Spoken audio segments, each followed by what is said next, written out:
Welcome to AglaSem, and today we are going to be studying Class 10, Chapter number 1, Power Sharing.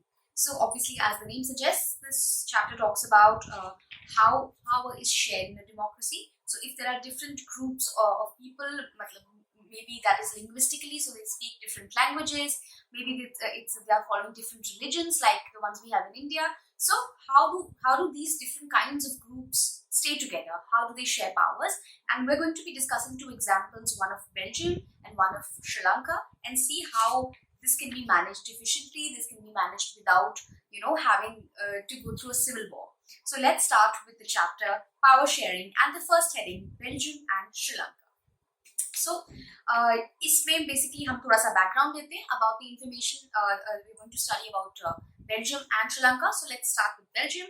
It's a small country in Europe, smaller in area than the state of Haryana. Both of them are actually quite small, and the size of the two states we're going to be studying. I think Tamil Nadu is a इसमें भी उन्होंने यही बोला तमिलनाडु में भी कि it is about 2 crore people, same as in Haryana, and Belgium maybe it is the size of Haryana. It's a very small state. Okay, so it borders with France, Netherlands, Germany, Luxembourg. It is a population of little over 1 crore, so it's almost half of that of Sri Lanka. Okay, so the ethnic composition of this small country is very complex. Of the country's total population, 59% live in the Flemish region, which speaks Dutch, and then there is another 40% that speak French. So हम लोग जब आगे पढ़ेंगे अभी let's move on to the majoritarianism. जब आप पढ़ेंगे we will study how these two groups that speak different languages, एक French speaking, एक Dutch speaking, how they came into contact, how their relationship was, and how the government handled it. Okay, so like spoiler alert, it is a success story in terms of Belgium. So the minority of course is French speaking, but 40% and 60% कोई इतनी भी minority नहीं है कि बहुत ही कम हो. So, but there, the French speaking is relatively rich and powerful. This is resented by the Dutch speaking community, who got the benefit of economic development and education much later on. So, although the discrepancy in terms of numbers is not that much, but the discrepancy in terms of economic benefit, in terms of educational benefits, is a lot. Okay? So, there is obviously a strain in the relationship between these two communities. Okay, let's talk about just snapshot of Sri Lanka now. Sri Lanka has diverse population. The major social groups here are Sinhala speaking 74%, Tamil speaking 18%. So now यहाँ पे आप देखो कि कितना ज़्यादा discrepancy है. Around 75% of the population is speaking a certain language, and the other is सीधा 18%. So now here is what we call a number wise काफी minority है Tamil speakers की. Okay, among Tamils there are two subgroups: Tamil natives of the country of Sri Lanka, so Sri Lankan Tamils, and the rest whose forefathers came from India as plantation workers during the colonial period, or Indian Tamils. So, दो आप एक major divisions देख सकते हो, Sinhala speaking, Tamil speaking, और Tamil speaking में भी दो हैं, Indian Tamil and Sri Lankan Tamil. Okay, so we are going to study about this as well. So let's start off with the second heading, which is that of majoritarianism in Sri Lanka.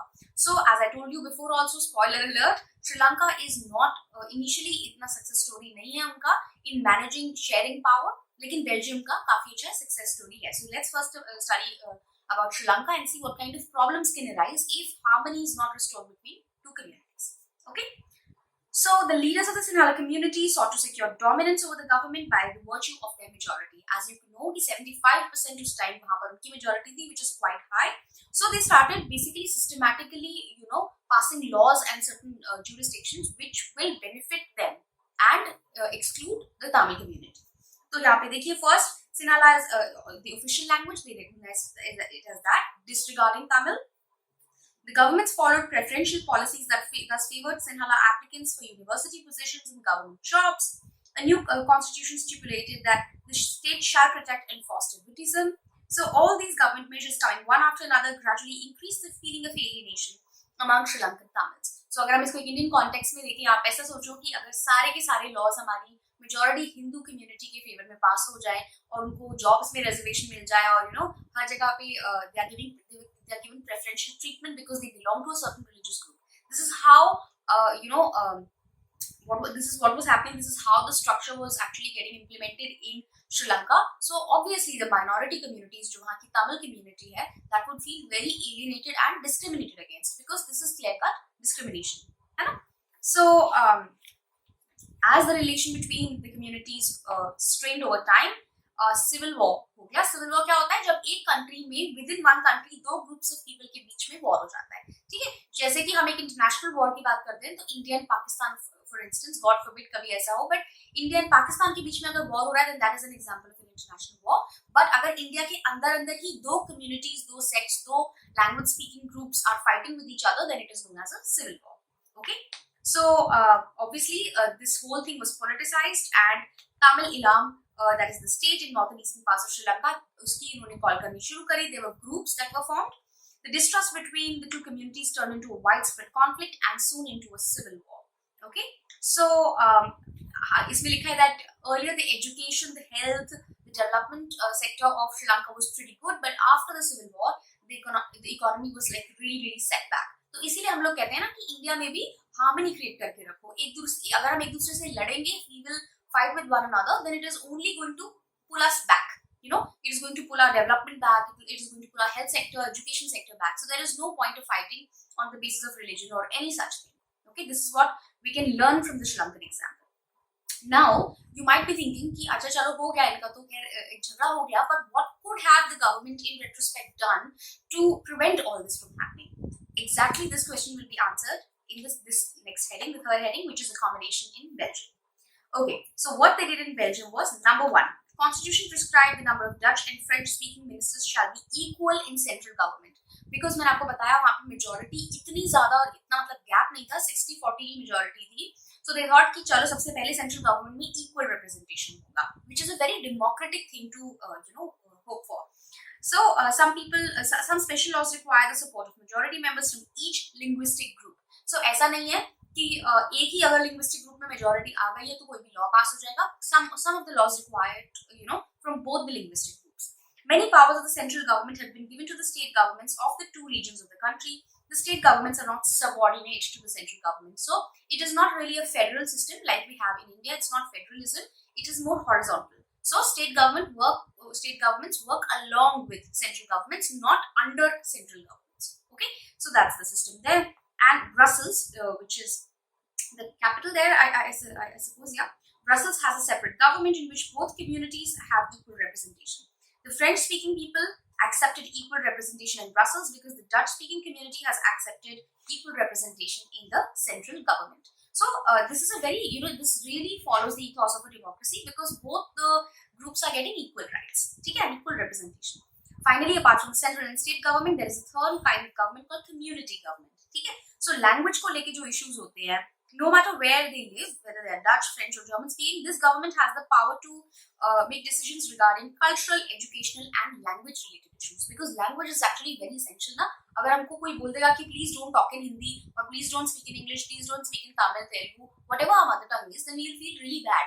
Or if someone says actually in India the greatest language to ever exist is Tamil or Hindi or Telugu, then all the speakers of the other languages are obviously bound to feel disrespected and alienated. So in order to tackle this, Belgium ने ये सारे steps लिए, and it is obviously a success story because it really follows well into the soul of a democracy, है ना. सबको equal rights मिले, और इसीलिए आप देख रहे हो कि यहाँ पर कोई civil war नहीं हुआ, कोई economy को setback नहीं हुआ, because the leaders, the government of Belgium worked in a very democratic way. Okay, so let's start with the next heading, which is why is power sharing desirable. Of course, हमने अभी जो दो reasons की बात करी, उनमें से one of the main reasons is it's good because it helps reduce the possibility of conflict between social groups. Again, अगर civil war होता है किसी country में तो उसका बहुत बड़ा cost होता है, obviously to the economy, to the education, to the health sector. आप आज की डेट में भी war-torn areas देखो world के, for instance सीरिया है, उनमें भी वहाँ पर भी एक civil war चल रहा है अभी, और you can look at other parts of the world as well where the civil war is going on. Look at their economies, look at how people are struggling to stay alive there, struggling to earn a meal there. So it's not good. The civil war is not good for any religious or ethnic or any linguistic group. That's why practically speaking power sharing करनी ही पड़ेगी मजबूरी में, otherwise पूरे के पूरे country का जो structure है वो हिल जाएगा, ठीक है. But number two reason, which is a deeper reason why it is good for democracies, is that power sharing is the spirit of democracy. A democratic rules involves sharing with power with those affected by its exercise and those who live with its effects. People have a right to be consulted on how they are to be governed. A legitimate government is where the citizens, through participation, acquire a stake in the system. Exactly. तो अगर हम पे rule कर रहा है कोई, तो he has to ask for our help, ask for our consent, ask for whether the policies are in consonance with what we hoped when we were voting for them. Okay, so this is why it is basically in line with the spirit of democracy. That's why the deeper reason of actually the rationale behind sharing power. Okay, अब हम करते हैं कि power share कर कैसे सकते हैं. So the next heading is forms of power sharing. Number one, different organs of the government से हम power sharing कर सकते हैं. This is called horizontal distribution. मतलब ऐसा distribution है, ना कोई किसी के ऊपर है, ना कोई किसी के नीचे है. So if you are guessing where if it's happened in India, yes it has, because we have three parallel systems: legislature, executive and judiciary. इनके बारे में we've already discussed in previous classes. If you've forgotten about the concepts, please feel free to go back to the video and watch them there. एक actually 3 chapters ही हैं इन पे. I think we studied them in the last class. So they are all independent of one another and इनमें से कोई भी एक दूसरे से superior नहीं होता है. So yes, the judiciary, you can say to a certain extent, can comment on the things that the legislature does or the executive does, but it's not like it is a formal system कि executive is stronger than this and judiciary, no. They are all parallel to one another. That's why it's called a horizontal distribution. ठीक है. Number 2 can be government at different levels, which is the federalism. Federal system जो है हमारा, तो पहले India में 2 ही levels की exist करते थे. The central government, which हमारे जो MPs होते हैं, they are part of the central system, and the MLAs that we vote for, हमारे जो state governments होती हैं, they are part of the state system. Now a third part has also been introduced, which is panchayati raj system, in order to give, basically कहते हैं ना, democracy में give the rule back to the people. So जितने ज़्यादा power divided होगी, उतनी ही अच्छी democracy होगी. क्यों? क्योंकि आप इसका उल्टा सोच के देखो कि सारी की सारी पावर सेंट्रल गवर्नमेंट के हाथ में है. ठीक है. सो एक बंदा जो हमारा लीडर है, he is the most powerful person and he can strike out any law or he can bring up any law. Constitution में कुछ follow करने का जरूरत नहीं है. Then what will our country turn into? Our country will turn into a dictatorship, right? So one person or one party is doing whatever they like, but that's not how a democracy works. That's why all these checks and balances have been put into the constitution to ensure that everybody has access to power, and ऐसा ना हो कि कोई एक बंदा, one person becomes so powerful that the needs of the other people are ignored. Okay, so in order to prevent ourselves from becoming a dictatorship or an autocracy, all these systems of checks and balances are pretty important. Okay, so power may also be shared among different social groups, religious or linguistic. Community government in Belgium is a good example, जो कि एक उन्होंने separate government बना रखी है that basically deal with regulations relating to law, language, relating to cultures and all that. That is a pretty good division. Another one can be political parties, pressure groups and movements. So हमारे यहाँ first past the post system है. Sorry, I'm using this term without getting into details about what it is, but if you're interested, Google कर लेना. Otherwise, I think higher classes में I will get through this. तो हमारा क्या system है कि जो मेजॉरिटी लेके आ गया है, that person has won and now they will rule the country. Central government हो या फिर हमारी स्टेट गवर्नमेंट हो.